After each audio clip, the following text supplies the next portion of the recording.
Hello all, welcome to Surya NEET Academy Salem.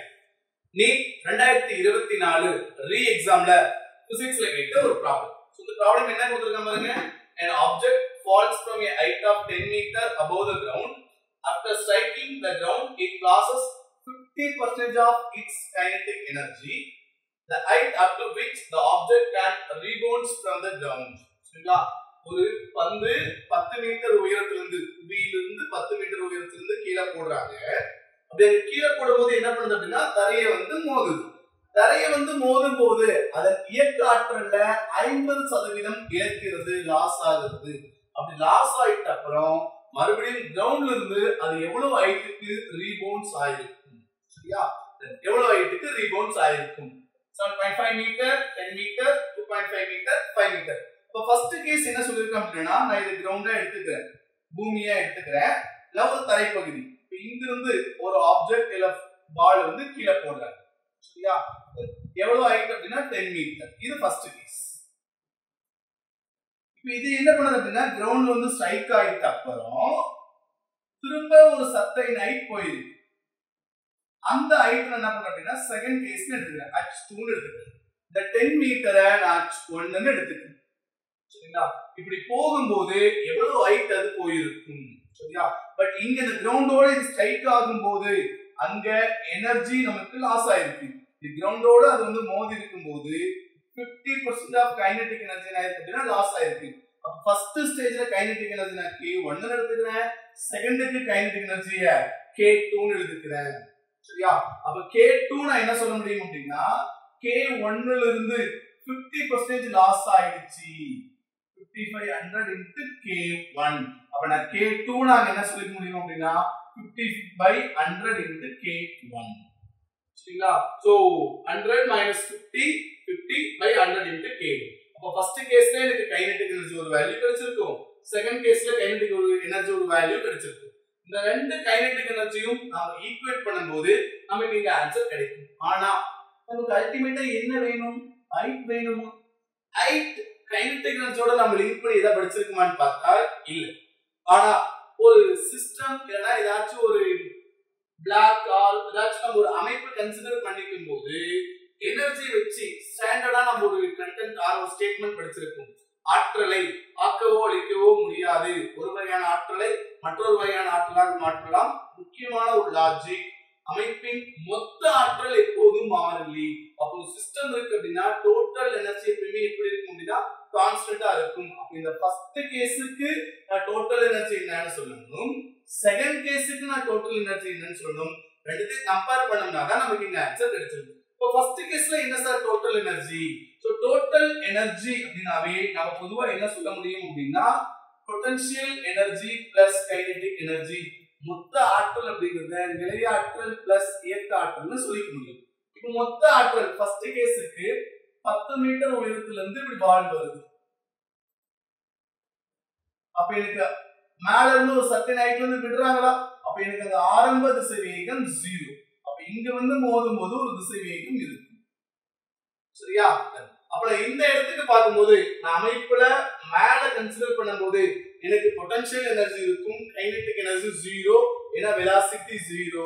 அதுவே நான் பாட்டம்ல வரும்போது எனக்கு பொட்டன்ஷியல் எனர்ஜி என்ன இருக்கும் அப்படின்னா 0 இருக்கும். ரீசன் ஹைட் எனக்கு 0, பட் கைனெடிக் எனர்ஜி இருக்கும். அப்ப இந்த இடத்துல என்னுடைய டோட்டல் எனர்ஜி டாப்ல நான் டோட்டல் எனர்ஜி சொல்லும்போது எவ்வளவு இருக்கும் அப்படின்னா பொட்டன்ஷியல் எனர்ஜி எனக்கு mgh இருக்கும்.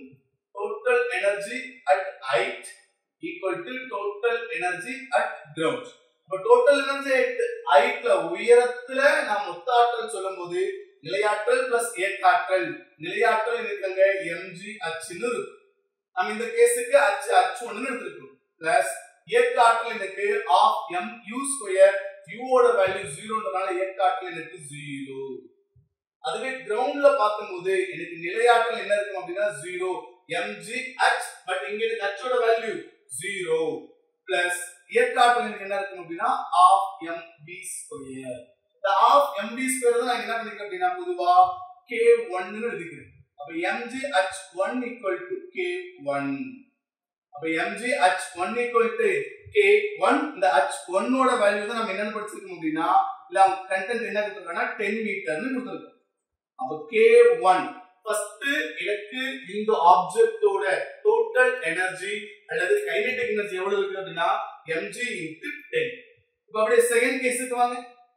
செகண்ட் கேஸுக்கு ஆப்ஜெக்ட் வந்து கிரவுண்ட்ல ஸ்ட்ரைக் ஆயிட்டு ரீபவுண்ட் ஆகுதா? அப்ப ரீபவுண்ட் ஆகும்போது எவ்வளவு ஹைட் வரைக்கும் போயிருக்கு அப்படினா h2. அப்ப இந்த ரீபவுண்ட் ஆகிறதுக்கு ஹைட் h2 வரைக்கும் போயிருக்கா? அப்ப அந்த h2க்குன்னு பாக்கும்போது நமக்கு நம்ம என்ன சொல்ல முடியும் அப்படினா இதனுடைய டோட்டல் எனர்ஜி. அப்ப இதனுடைய டோட்டல் எனர்ஜி இங்க ஒரு எனர்ஜி இருக்கும், இங்க ஒரு எனர்ஜி இருக்கும். அதனால டோட்டல் எனர்ஜி அட் நான் டாப்புக்கு எழுதும்போது total energy at height equal to total energy at bottom. அப்ப டோட்டல் எனர்ஜி எனக்கு ஹைட்க்கு எழுதும்போது பொட்டன்ஷியல் எனர்ஜி நிலையாற்றல் என்ன கிடைக்கும் அப்படினா mgh2 plus எனக்கு அங்க இயக்காற்றல் என்ன இருக்கும் அப்படினா 0. பாட்டம்ல எழுதும்போது எனக்கு அங்க இயக்காற்றல் என்ன இருக்கும் அப்படினா of mv2 இந்த v2 வந்து நம்ம பொதுவா என்ன பண்ணிக்கலாம்னா k2 ன்னு எழுதிக்கலாம். ஏன்னா எனக்கு அங்க ஃபர்ஸ்ட் ஒரு ஆப்ஜெக்ட் வருது, கிரவுண்ட்ல மோதிட்டு மறுபடியும் மேல போகுது. அப்ப மோதும் போது certain amount of energy loss ஆயிடுச்சு. அப்ப அந்த இடத்துல எனக்கு புதுசா கிரியேட் ஆயிருக்கிற எனர்ஜியை நான் K2 எழுதுறேன். அப்ப இந்த K2 எனக்கு இங்க என்ன வரும் அப்படின்னா mgh2. அப்ப K2 எனக்கு இங்க என்ன கிடைச்சிருக்கும் அப்படின்னா mgh2. அப்ப இதுல நம்ம h2 தான் கண்டுபிடிக்கணும். அப்ப h2-வை K2 by m into g. சரிங்களா? So K2 by m into g. அப்ப இதுல நமக்கு g புவியீர்ப்பு முடுக்கம் போட்டுக்கலாம். m ஓட வேல்யூ ஆப்ஜெக்ட்டோட மாஸ், K2 ஓட வேல்யூ நமக்கு தெரியாது.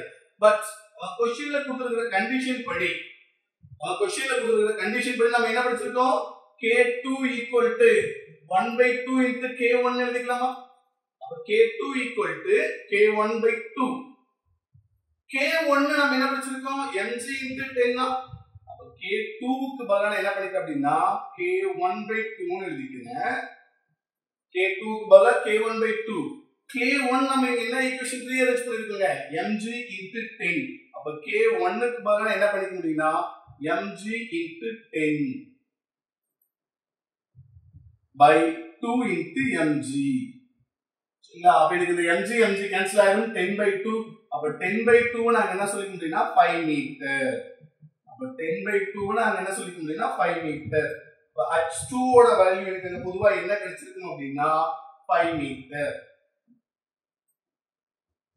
அப்ப ரீபவுண்ட்ஸ் ஆகும்போது அது எவ்வளவு ஹைட் வரையும் மேல போயிருக்கலாம்னா 5 மீட்டர் வரையும் போயிருக்கு.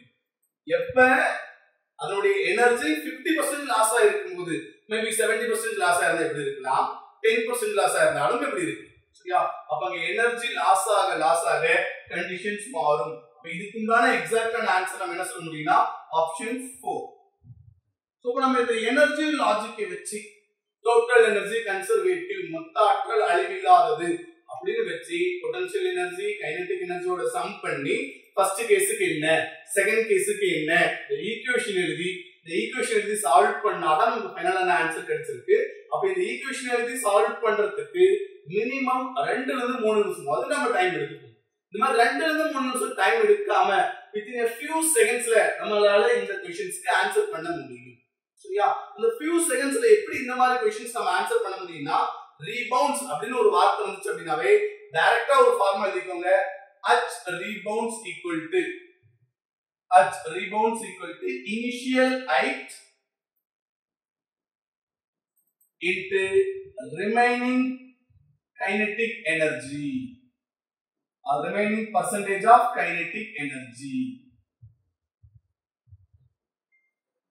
whole power n. Remaining percentage of kinetic energy whole power n. இந்த n அப்படிங்கிறது number of impact. So object வந்து விழுந்து ஃபர்ஸ்ட் இம்பாக்ட் ஆகும்போது எவ்வளவு ஹைட் ரீபவுண்ட்ஸ் வருதுன்னு கேட்டானா என்னோட வேல்யூ 1. செகண்ட் இம்பாக்ட் ஆயிட்டப்ப ரீபவுண்ட்ஸ் வரும்னு கேட்டாங்கன்னா என்னோட வேல்யூ 2. தேர்ட் டைம் இம்பாக்ட் ஆயிட்டப்ப ரீபவுண்ட்ஸ் வரும்னு கேட்டாங்கன்னா என்னோட வேல்யூ 3. சோ நமக்கு இந்த क्वेश्चनல பொதுவா நம்ம பாக்கும்போது ரீபவுண்ட்ஸ் மட்டும் தான் கேட்டிருக்காங்க தவிர ஃபர்ஸ்ட் இம்பாக்ட்டா, செகண்ட் இம்பாக்ட்டா, தேர்ட் இம்பாக்ட்டான்னு கேட்கல. The object can rebounds from the ground. இப்போ ஜெனரலா நம்ம இத என்ன பண்ணிக்கணும் அப்படினா ஃபர்ஸ்ட் இம்பாக்ட் அஷ்யூம் பண்ணிக்கணும். அப்ப ஃபர்ஸ்ட் இம்பாக்ட்ல வரும்போது என்னோட வேல்யூ 1. அப்ப டோட்டலா எனக்கு இந்த ரீபவுண்ட்ஸ் ஹைட் நான் என்ன பண்ணிக்க முடியும்னா இனிஷியல் ஹைட் எனக்கு 10 metre percentage or remaining kinetic energy. இதுக்கு எவ்வளவு லாஸ் ஆயிருக்கு? 50% லாஸ் ஆயிருக்கா? அப்ப மீதி எவ்வளவு இருக்கு? 50% இருக்கு.